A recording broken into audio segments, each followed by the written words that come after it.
करो दे देते तो कौटिल्या बलरामपुर में आपका हार्दिक स्वागत एवं अभिनंदन है। मेरे प्यारे बच्चों, इस समय माध्यमिक की परीक्षा चल रही है। मेरे प्यारे बच्चे हाई स्कूल और इंटर की बोर्ड की परीक्षा दे रहे हैं। मैं गाड़ी भी कर रहा हूँ, मैं देख रहा हूँ। आज आपका हिंदी का पेपर था और मुझे अवलोकन करने का सुअवसर भी प्राप्त हुआ और बच्चे बड़ी सहजता से आज पेपर दिए। इससे मुझे लगा कि जो है कई बच्चे थोड़ा बहुत नर्वस थे। मैंने उनका जो है प्रयास किया कि आप नर्वस ना हो, जो पहले आ रहा है उन्हीं प्रश्नों को आप हल करने का प्रयास करें और नंबर आपको बहुत अच्छा मिलेगा। अब नंबर जो है पहले की तरह नहीं है कि हम जो है कम नंबर पाते हैं। अब टीचर भी दिल खोल के नंबर देता है। आप 5% अगर लिख लेते हैं हिंदी में तो ये जान लीजिए आपके 70% नंबर रहेंगे। और जो मान लीजिए 20% जानकारी रखता है वो 90 से 95% तक आराम से नंबर पा सकता है। तो इस तरह से आपको नंबर कैसे क्या गेन करना है, आपको ध्यान रखना है कि जो प्रश्न आ रहा है उसे हम पहले करें।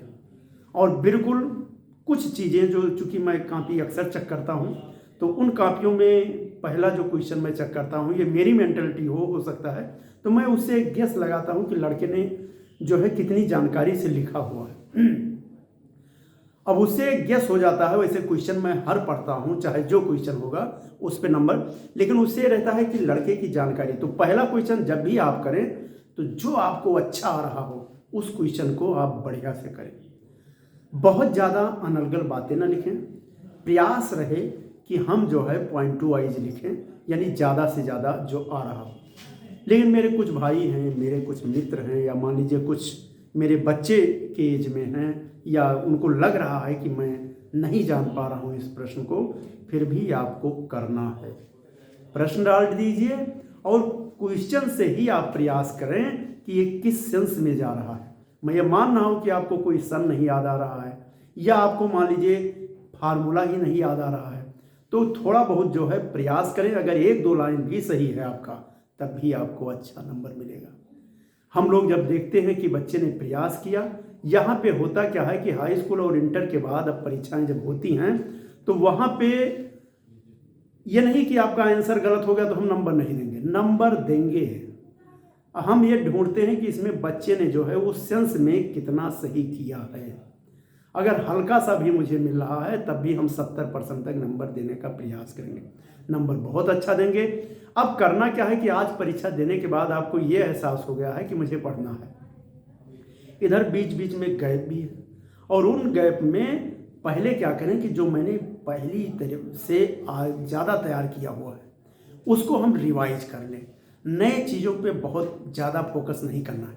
यदि आपके पास समय बचता है तो पूरा सिलेबस करके जाइए, अन्यथा अगर आप 50-60% सिलेबस का पढ़ लिए हैं तब भी आप 70-80% से 90% तक नंबर पा सकते हैं। तो सबसे पहले जो पढ़ा है उसको हम अच्छी तरह से रिवाइज करेंगे और नींद पूरी लेना है, क्योंकि अगर आप अच्छा नींद नहीं लेंगे तो स्वास्थ्य खराब होगा, आप वहाँ अच्छा लिख नहीं पाएंगे, जो आप आएगा वो भी आप मिक्स हो जाएगा।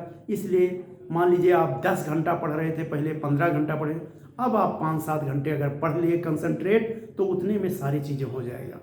इस तरह से पढ़ाई करो कि अगर आपके सामने से बारात भी निकल जा रही है तो आपको ये एहसास ना हो कि मेरे सामने से बारात जा रही है, यानी आप इतने कंसंट्रेट होकर पढ़ाई करें। और इस तरह से आपको जो है बहुत अच्छी नंबर मिलेंगे। ढेर सारी शुभकामनाओं, और मैं ईश्वर से प्रार्थना करूंगा कि जितने मेरे बच्चे हैं वो अपना जो है बहुत अच्छी तरीके से तैयारी करें, और तैयारी करने के बाद उनकी हाइट है, या वो मान लीजिए UPSSC का परीक्षा देना चाहते हैं, इधर ही पहले इंटर परीक्षा दे लें, फिर आराम से गवर्नमेंट जॉब के लिए आप आएँ। हमारी कौटिल्या बलरामपुर आपका समय समय पे मार्गदर्शन करता रहेगा कि नंबर कैसे परीक्षक से में छीना जाता है, कैसे एग्जामिनर से नंबर हम छीने। इस पर भी हम एक वीडियो डालेंगे कल परसों तक कि हम कैसे अपनी कॉपी लिखें कि टीचर नंबर देने के लिए मजबूर हो जाए। आप ये मत मानिए कि मुझे मर्जी से नंबर लेना है, आपको ये मान के चलना है कि मुझे नंबर छीनना है। और ढेर सारी शुभकामनाएं। आप हमेशा स्वस्थ रहे, मस्त रहे और परीक्षा के दौरान बिल्कुल बिंदास होकर परीक्षा दें। क्वेश्चन आए या ना आए, जो आ रहा है उसको लिखे। बस यहीं के साथ मैं अपनी वाणी को विराम देता हूं। जय भारत, जय कौटिल्य, विजय कौटिल्य।